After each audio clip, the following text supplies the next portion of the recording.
Okay, take 3. Let's not have the audio muted this time. I was asked by Logan on Discord to basically explain the differences between the 3KS, 3KS Plus, and 4KS. So the 3KS is a double sidebar 12 slider, 12 sprungless slider lock with 3 tracks, which is where the name comes from, 3 curving system. There is a single track and there is a double track. The single track is about 1 millimeter deep into the key. The double track is about 0.5 millimeter deep into the key. The slider heights are 0.5 millimeter apart for both. The single track sliders have 9 heights, with the middle height being on the 5th height. The double track sliders have 7 heights, with the middle height being on the 4th. The tracks are about 1.2 millimeters wide. The middle cut on the double sliders do not get false gates. Mastering just deletes areas of the slider. Then the 3KS Plus is essentially the exact same lock, same double track and same single track and double track, except on the last position of the double track it is wider. Instead of 1.2 millimeters, it is 1.7 millimeters, and you can see that the knobs are wider.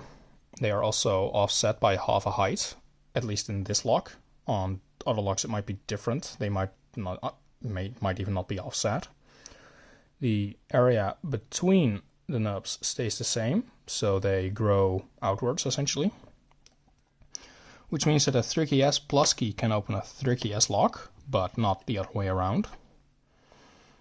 Then the 4KS, the first thing you'll notice is that there is no double track position on the first position. That makes sense. Normally, if a cut is high, then on the other side, because the cuts are mirrored, it would be low. But as you can see here, it is low. Yeah, here's low, but here it's high, and they are not symmetrical, essentially, not mirrored, which means that the lock has to be mastered right from the factory to allow that to function,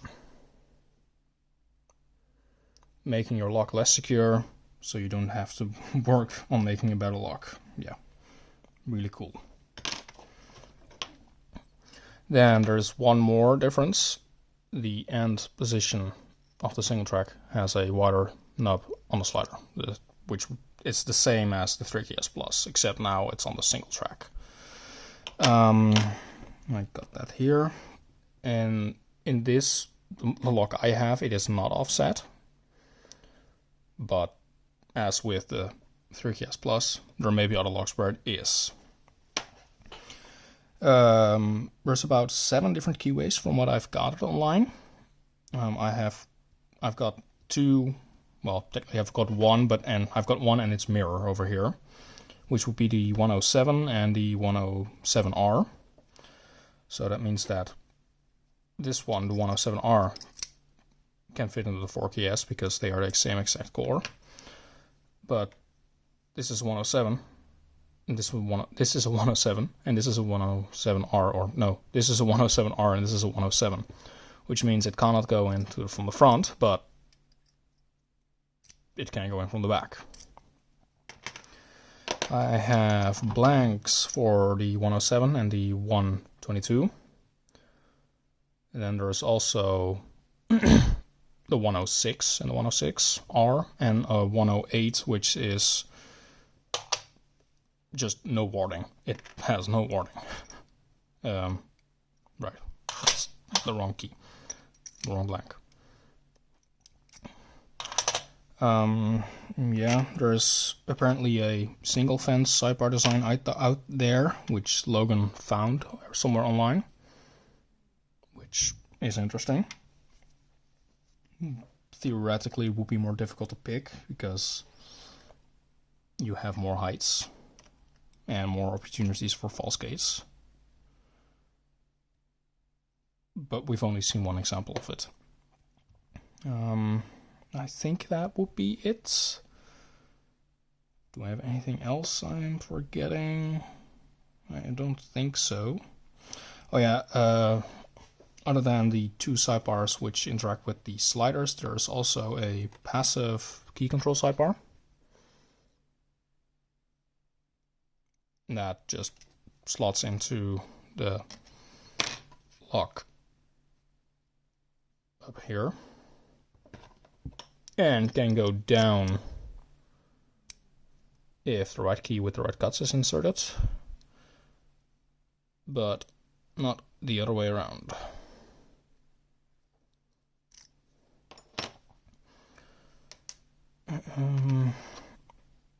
Yeah, something I've also been working on is printing keys of these for these locks. So far we've successfully printed a 3KS key. And based on that and the locks I have here, I have modeled keys for a 3KS Plus and a 4KS, which will be printed sometime soon, and then we'll try them out. Yeah. 3KS itself is a really nice lock. It's a really interesting design.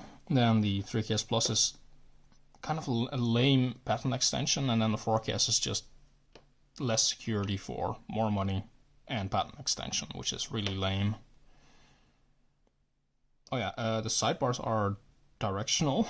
The sidebar for the right of the lock, if you put that on the left of the lock, you won't be able to insert the core entirely or turn the core at all, which is a bit odd. Why would you make why would you make them different without any clear markings?